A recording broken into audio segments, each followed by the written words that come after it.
মন্ত্রী মশাই, সকাল সকাল আপনারা তো মুখ ভারী কেন? আরে আর বলিস না, আগে রাজসভায় অনেকেই ছিল যারা আমার হয়ে কথা বলতো, কিন্তু ইদানিং সবাই কেমন বদলে গেছে। সবাই গোপালের হয়ে, তাই তো? একদমই তাই। আর না বললেও কেউ গোপালের বিরুদ্ধে কথা বলে না।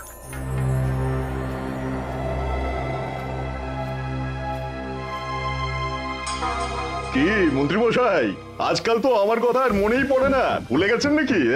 আরে না না ভগবান, তুমি হলে আমার তুরুপের তাস। ঠিক সময়ে ঠিক সুযোগ এলে তোমাকেই ডাকবো। একটু দেখবেন। হ্যাঁ, আরে নিশ্চয়ই নিশ্চয়ই। এই চলি রে, আবার রাজসভায় যেতে হবে।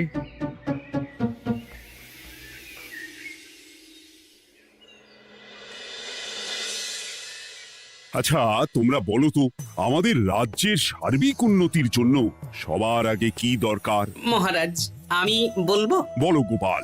সততা আর শিক্ষা, এই দুটো জিনিস মানুষের মধ্যে থাকলে রাজ্যের উন্নতি কেউ আটকাতে পারবে না মহারাজ। একদম ঠিক বলেছ পণ্ডিত, তুমি তো শিক্ষার কাণ্ডারি। তুমি কি বলতে চাও এই ব্যাপারে? মানে কিভাবে শিক্ষার আরো উন্নতি করা যায়? মহারাজ, আমি তো মনে করি পুঁথিগত শিক্ষাই শুধু শিক্ষা নয়, মানুষের ভেতরে যে পূর্ণতা আছে সেটাকে ফুটিয়ে তোলার নামই হলো শিক্ষা। যেমন? কেউ যদি খেলতে ভালোবাসে সে খেলোয়াড় হবে, গান করতে ভালোবাসলে সে গায়ক বা গায়িকা হবে। আমি প্রত্যেকের মধ্যে লুকিয়ে থাকা এই বিশেষ বিষয়গুলিকে তুলে ধরার জন্য কিছু করতে চাই। তা এটা করার জন্য কি দরকার? প্রথমত অর্থের প্রয়োজন। আমাদের আরো অনেক টুল খুলতে হবে, সেখানে এক একটা জায়গায় এক এক রকমের শিক্ষা প্রদান করা হবে। এটা ভালো প্রস্তাব। আমাদের রাজ্যে গায়ক, নৃত্যশিল্পী, অঙ্কন শিল্পী, খেলোয়াড় সব তৈরি হবে।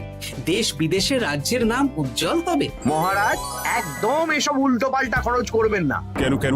মহারাজ, রাজকোষে প্রথমত বেশি অর্থ নেই, যে কোনো সময় যুদ্ধ লাগতে পারে। তাই আমাদের উচিত প্রথমে এসব না করে কামান, গোলা বারুদ, ঢাল, তরোয়াল এসব কেনা। ঠিকই বলেছ।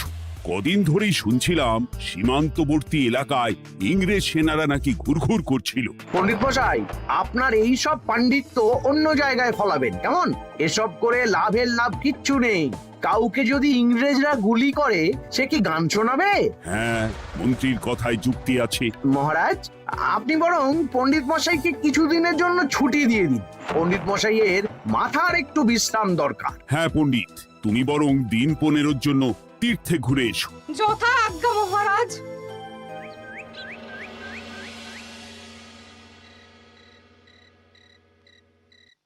শোনো ভগবান, সকালেই তুমি কাজের কথা বলছিলে, আমি এমন ছক কষেছি কালকে থেকেই তোমার জন্য একটা ভালো বেতনের কাজ জোগাড় করে দেব।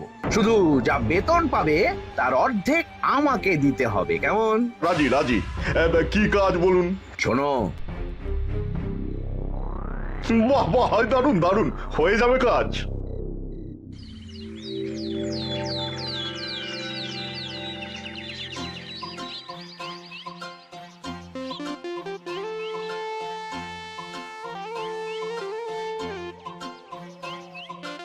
এই সকাল সকাল রাস্তায় ঘুরঘুর করছিস কেন? পড়াশুনো কি শিখেই তুলে দিয়েছিস? পণ্ডিত মশাই তীর্থে গেছেন, এখন আমাদের ছুটি। দুপুর বেলা ভাত, রাতের বেলা রুটি।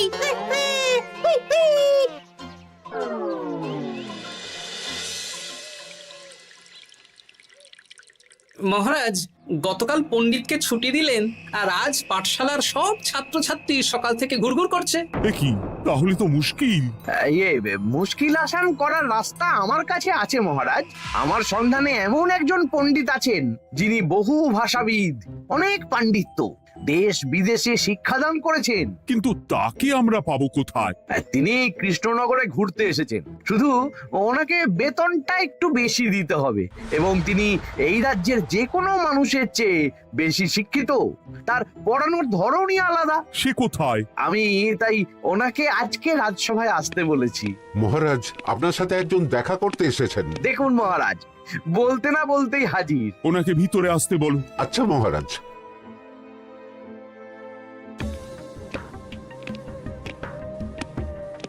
প্রণাম কৃষ্ণচন্দ্র, আমাকে আপনার মন্ত্রী ডেকেছেন, তাই এলাম। মন্ত্রীর সাথে কথা হয়েছে আমাদের রাজ্যের শিক্ষার উন্নতির ব্যাপারে। আমাদের মানে আপনি কি এই রাজ্যের? মানে এখন এই রাজ্যে আছি তো, তাই আমাদের রাজ্য বললাম। উনি সবাইকে আপন করে নেন। যাই হোক, তোমার শিক্ষার উন্নতির ব্যাপারে কি মতামত? মহারাজ, আমি এই রাজ্যের বিভিন্ন মোড়ের মাথায় টোল খুলতে চাই। তার জন্য অনেক অর্থের প্রয়োজন। তাতে কি উপকার হবে? ছাত্রদের জন্য তো নির্দিষ্ট পাঠশালা আছে। যখন শত্রুরা আক্রমণ করতে আসবে তখন তারা দেখবে রাস্তার মোড়ে মোড়ে টোল, মোড়ে মোড়ে টোল। তারা বুঝতে পারবে এখানে সবাই শিক্ষিত। আর শিক্ষিত লোককে ক্ষমতার অধীনে রাখা কঠিন, যুদ্ধে জিতলেও শাসন করা মুশকিল। কারণ অশিক্ষিতকে বোকা বানানো সহজ, কিন্তু শিক্ষিতকে বোকা বানানো কঠিন। নতুন পণ্ডিত একদম ঠিক কথা বলেছে। কোনো বাইরের রাজা বা শত্রু আক্রমণ করার আগে 5 বার ভাববে। এই সেরেছে। গতকালই মন্ত্রী বলছিল শিক্ষার দরকার নেই, অস্ত্র কিনুন, আর আজকেই শিক্ষার পক্ষে কথা বলছে। ব্যাপারটা কেমন সন্দেহজনক, নজর রাখতে হচ্ছে। বেশ, আমি তোমার এই শিক্ষা সম্প্রসারণের প্রস্তাবে রাজি। মন্ত্রী, তুমি এই প্রকল্প দেখভাল করবে। আচ্ছা, কত খরচ হতে পারে একটা হিসেব করে আমাকে জানিও, আমি দিয়ে দেব। আচ্ছা মহারাজ, আপাতত 500 মোহর দিয়ে রাখুন, পরে যা লাগবে বলে দেব। উফ, সকালে এক পত্তন বাজার, বিকেলে এক পত্তন বাজার, আর পারি না। আরে হাত চালাও, হাত চালাও। বাবা, কাজ শুরু হয়ে গেল। হ্যাঁ, আর ছাত্রদের পাঠশালার কাছে যেতে হবে না। পাঠশালা ছাত্রদের বাড়ির কাছে চলে আসছে। যেখানে সেখানে পাঠশালা। এ তো যেখানে সেখানে শিক্ষা। ঠিক বলেছো। আজ থেকে আমি আর নতুন পণ্ডিত চালু করছি। ধরো শিক্ষা, মারো পেরে। শিক্ষাকে ছাত্রছাত্রীদের মধ্যে গেঁথে দিতে হবে। এতদিন জানতাম ধরতক্তা মার পেরে, এখন বদলে যাবে। কিন্তু একটা পণ্ডিত এতগুলো পাঠশালা একা সামলাবে কি করে? খেপে খেপে, মানে সকাল 6টা থেকে 7টা একটা জায়গায়, পরে 7:30 থেকে 8:30 আরেকটা। এইভাবে বিভিন্ন জায়গায় পণ্ডিত ঘুরে ঘুরে শিক্ষাদান করবেন। না, ব্যাপারটার উপরে মহারাজকে নজর রাখতে বলতে হবে। মহারাজ, আমার মনে হয় এই পাঠশালায় আগামীকাল থেকে কেমন পড়াশোনা শুরু হবে, আপনার সেদিকে একটু নজর রাখা উচিত। হ্যাঁ, দেখি আগামীকাল সকাল সকাল বিভিন্ন পাঠশালায় গিয়ে নজর রাখবো। আর হ্যাঁ, আমাকে নতুন পণ্ডিত একটা তালিকা দিয়েছে, কোন পাঠশালায় কখন পড়াবে সেটার তালিকা। আমিও যাব আপনার সাথে।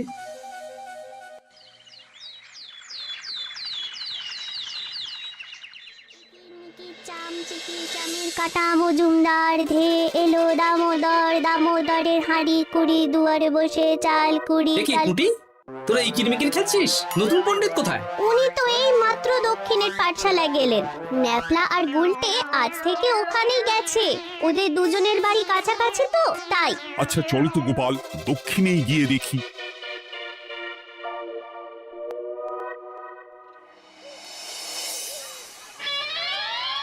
দেখি এখানেও তো নতুন পণ্ডিত নেই। নতুন পণ্ডিত মশাই আমাদের একের নামটা মুখস্থ করতে দিয়ে চলে গেলেন। একের নামটা? এসব কি হচ্ছে? শিক্ষার নামে অর্থের জলাঞ্জলি মহারাজ। না, আজই রাজসভায় এর বিচার হবে। মন্ত্রী, আমি যা দেখলাম তাতে শিক্ষা তো কদিন পরে লাটে উঠবে। আমার এক ভাগ্নি তো আজ পাঠশালায় গিয়ে লুকোচুরি খেলেছে। নামমাত্র পড়াশুনো আর বাকি সময় খেলা, এভাবেই বয়ে গেল বেলা। মন্ত্রী, এই তোমার নতুন পণ্ডিতের দৌড়। মহারাজ, একজনের পক্ষে এতগুলো পাঠশালায় শিক্ষাদান তো সম্ভব নয়। তার জন্য তো আরো পণ্ডিতের প্রয়োজন, আর তার জন্য চাই আরো অর্থ। আবার অর্থ? শুধু মহারাজের অতিরিক্ত অর্থ খরচ হবে বলে আমি আগে এই প্রস্তাবটা রাখিনি। বেশ, তা আর পণ্ডিত কোথায় পাবে? আমাদের নতুন পণ্ডিতের কাছে অনেক পণ্ডিতের সন্ধান আছে। উনি একটা হাঁক মারলেই সব চলে আসবে। বেশ, তাহলে তাই ব্যবস্থা করো। এভাবে শিক্ষার অবনতি আমি চোখে দেখতে পারবো না। আরো 300 মোহর লাগবে। পেয়ে যাবে। এ তো দিনে দুপুরে ডাকাতি। ব্যাপারটা ধরতে হবে। কিছু একটা ঘোট তো আছেই। আর নতুন পণ্ডিতদের যদি কোথাও একটু থাকা খাওয়ার ব্যবস্থা করা যায় তাহলে ভালোই হয়। রাজবাড়ির অতিথিশালা তো আছেই, ওখানেই না হয় ব্যবস্থা করে দেব।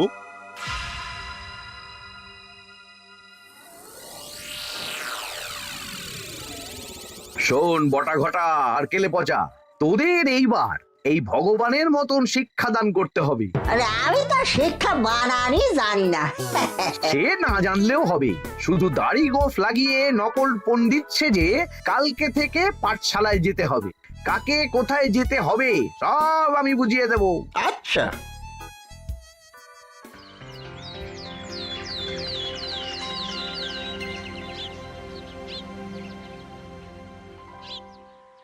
আচ্ছা বল তো, গতকাল তোদের বাড়িতে কি কি রান্না হয়েছিল?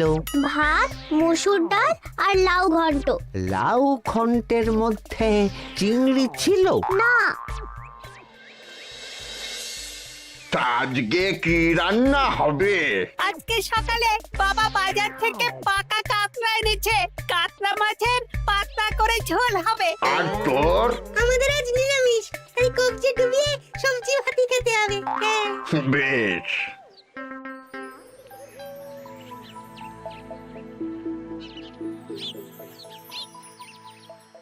বল, আজকে তোরা কি কি শিখলি? আমি লাউ ঘন্ট। আমি সবজি ভাত। আমি কাতলা মাছ। কি বলছিস কি? আজকে তো পাঠশালায় এই সব আলোচনাই হয়েছে। এবারে ব্যাপারটা একেবারে সহ্য সীমার বাইরে চলে যাচ্ছে। দাদু, আমাদের আগের পণ্ডিত মশাই ভালো ছিলেন। উনি কোথায় চলে গেলেন? মন্ত্রী মশাই ছলে বলে কৌশলে ওনাকে তীর্থে পাঠিয়েছেন। না, এখন আমাকে মন্ত্রী মশাইয়ের উপরে নজর রাখতে হবে।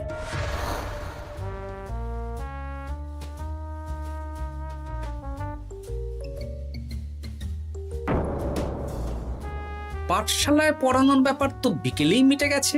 রাজবাড়ির অতিথিশালায় না গিয়ে নতুন পণ্ডিত মশাইরা এদিকে আবার কোথায় যাচ্ছেন? সাথে মন্ত্রীও আছেন, ব্যাপারটা নজর রাখতে হবে।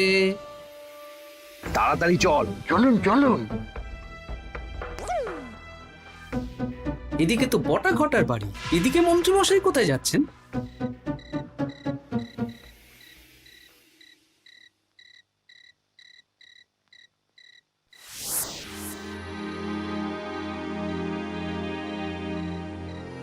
তারপর তোমরা সবাইকে কি শিক্ষা দিলে? শিক্ষা? স্যার আমাদের শিক্ষা নেই, চুরি করে দিন চলে। আমি কি করে শিক্ষা দেব? আরে ছাইপাশ দাড়ি গোঁফ থাকলে কি কুটকুট করে। তা বলেছিস বটা। আরে আরে আহারে করছিসটা কি? ভালো রোজগার পাতি কি তোদের সহ্য হচ্ছে না নাকি? ভগবানকে দেখ, সেই কবে থেকে দাড়ি গোঁফ লাগিয়ে পণ্ডিত মশাই সেজে আছেন। আমারও প্রথম দিন একটু সমস্যা হচ্ছিল, এখন সামলে নিয়েছি। আর আমাদের এই সব আলোচনা একদম করা উচিত না। বলছি মন্ত্রীমশাই, আমি কি শুধু এই পাঠশালাতেই পণ্ডিতের অভিনয় করব, নাকি রাজসভায় বসার সুযোগও পাবো? কালকেই এই ব্যাপারটা দেখছি। আগে তোমাকে রাজসভায় ঢোকাবো, তারপর এক এক করে বটা ঘটা কেলে পচা সব আমার দলের লোককে রাজসভায় ঢুকিয়ে নেব। আর রাজসভার বাকি সদস্যদের ফাঁকা করে দেবেন। একদম তাই। মহারাজ সহজ সরল মানুষ, এটাই একটা বড় সুবিধা। আচ্ছা, এই ব্যাপার। ঠিক আছে, আমি কদিন পরে ঠিক সময়ে একদম হাটে হাড়ি ভাঙবো।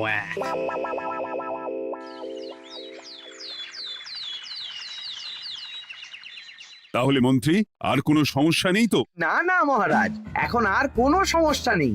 দেখবেন এই ধরশিক্ষা মারপের এক প্রকল্পের নাম চারিদিকে ছড়িয়ে পড়বে।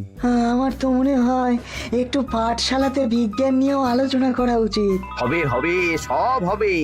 এখনো সব বাচ্চারা অজ্ঞান হয়ে আছে। আগে শিক্ষায় জ্ঞান ফিরুক, তারপরে না হয় বিজ্ঞান নিয়ে আলোচনা করবে।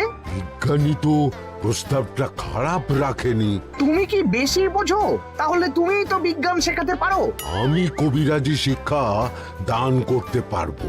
তোমার কবিরাজি শিখতে কেউ রাজি নয়, চুপ থাকো। আহ, দেখাই যাক না বাচ্চারা কেমন শিক্ষা লাভ করে। মহারাজ, বলছি কি, আমাদের পণ্ডিতের আসনটা তো ফাঁকাই পড়ে আছে। এখন যখন নতুন পণ্ডিত এসেই গেছেন, তাহলে ওই জায়গায় ওই তো বসতে পারে। কিন্তু পণ্ডিত তো তীর্থে গেছে, অবশ্য কদিন পরেই ফিরে আসবে। ও আসুক, তারপর না হয় আলোচনা করে একটা সিদ্ধান্ত নেব। পণ্ডিত মশাই না হয় এসে পুজো পাঠটাই করুক, কিন্তু রাজসভা এরকম ফাঁকা থাকলে কেমন একটা লাগে। বেশ, তাহলে তাই হোক। কালকে থেকে নতুন পণ্ডিত আমাদের পুরনো পণ্ডিতের জায়গায় বসবে। এইভাবে রাজসভা ফাঁকা করে যেতে হবে, তাহলে একদিন সবাই আমার পক্ষেই কথা বলবে, আর শেষে রাজাকেই সরিয়ে দেব।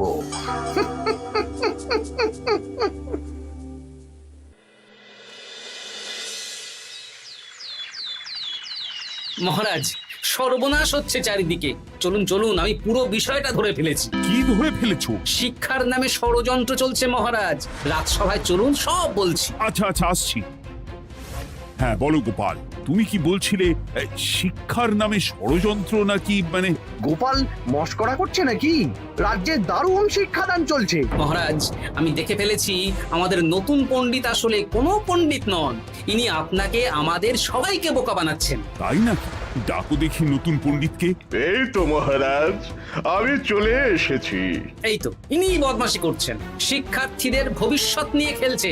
এই বল, আসল কথাটা বল। কি বলবো, এসব ভাড়ামো বন্ধ করো গোপাল। না বললে আমি কিন্তু ধুতি খুলে দেব। এই এই আরে আরে, কি হচ্ছেটা কি? এই এই এই এই, সরো তো, সরো সরো। ব্রুম, ব্রুম, ব্রুম, কি হলো? কি হলো? বুম, ব্রুম, জব্রুম। এই সেরেছে। গোপাল এসব কি বলছে? বলুন। ভুল বকছে কেন? ব্রুম, ব্রুম। গোপাল, তোমার কি হলো গো? কি বলছো তুমি? আমার কাছে বৈদ্য, তুমি একটু দেখো তো গোপাল ঠিক আছে তো? এই যে নতুন পণ্ডিত, তুমি তো অনেক ভাষা জানো, তুমি বুঝতে পারছো? মহারাজ, আমি দেখছি গোপালের মনে হয় বিশ্রামের প্রয়োজন। এই এই, তোমরা কয়েকজন মিলে গোপালকে রাজবাড়ির অন্দর মহলে নিয়ে চলো। চলুন, আমি যাচ্ছি। ওহো, গোপালের কি হলো? মাথায় লেগে গেল? ভাষা চলে গেল? সব এই নতুন পণ্ডিতের জন্য।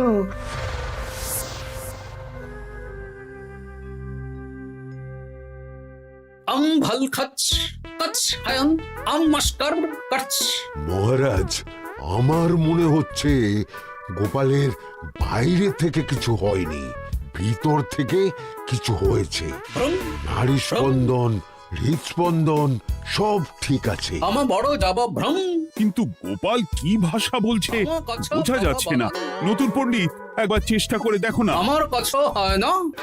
এসব তো আমি কিছুই বুঝতে পারছি না মহারাজ। আপনি যে এত দেশ বিদেশে ঘুরেছেন, আপনি বুঝতে পারছেন না? এ আমার এখতিয়ারের বাইরে। তোমার বাকি পণ্ডিতদের নিয়ে আসো তো, যারা পাঠশালায় পড়ায়। আমি বুঝতে পারছি না, বটা ঘটা কেলে পচা কি বুঝবে? আমার বড় যাব ভ্রম। চপ করো ঘট, নল খাবো মরব। কিছুই তো বুঝতে পারছি না। রাজসভায় কাউকে না দেখতে পেয়ে এখানে এলাম। ওই তো আমাদের পুরনো পণ্ডিত চলে এসেছে। শুনলাম গোপালের নাকি কি হয়েছে। এই পণ্ডিত, তুমি দেখো তো গোপালের নতুন ভাষা উদ্ধার করতে পারো কিনা। কি গোপাল, তুমি কি ভাষায় কথা বলছো? আমার মতর ভাষ কথা বলো। ওই দেখো আবার কি সব বলছে। আমো বোঝো তো পড়ছো, সবার সাথে মস্করা করছো। তমো ঠক ধরছ। হ্যাঁ, এই পণ্ডিত, এটা কি ভাষা? ঘাবড়াবেন না মহারাজ, এটা পাতি বাংলা ভাষা। বাংলা ভাষা? গোপাল শুধু আকার ইকার উকার আর বেশিরভাগ স্বরবর্ণ বাদ দিয়ে কথা বলছে। মানে গোপাল তম কছ কছ বলো। আমার নাম গোপাল ভর। মহারাজ, গোপাল বলল আমার নাম গোপাল ভর। আমার অত বকন মহারাজ। এর মধ্যে আকার ইকার উকার এসব বসিয়ে দেখুন তো কি হয়। আমার নাম গোপাল ভাঁড়। আমার নাম গোপাল ভাঁড়। অত, আমি অত, বকা বোকা, নই মহারাজ। মহারাজ আমি অত বোকা নই মহারাজ। এই তো সুন্দর ধরে ফেলেছেন। কি কেমন দিলাম? দেখলে আমাদের রাজ্যে মন্ত্রী ধরে আনা পণ্ডিতের পাণ্ডিত্য। সব এক একটা গাধা।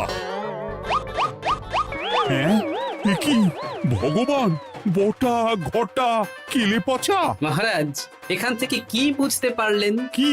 শিক্ষার বাইরেও অন্যভাবে সমস্যার কি করে সমাধান করা যায়, তাও শুধুমাত্র উপস্থিত বুদ্ধি দিয়ে, যেটা আমাদের রাজপণ্ডিতের আছে। তা তো দেখতেই পাচ্ছি।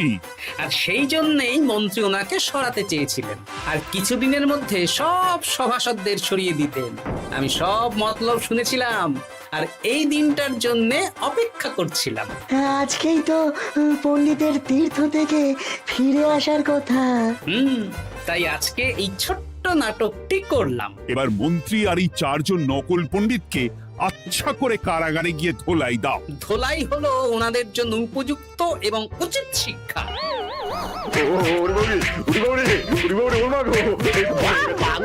বাবা গো, ভুল হয়ে গেছে গো। আরে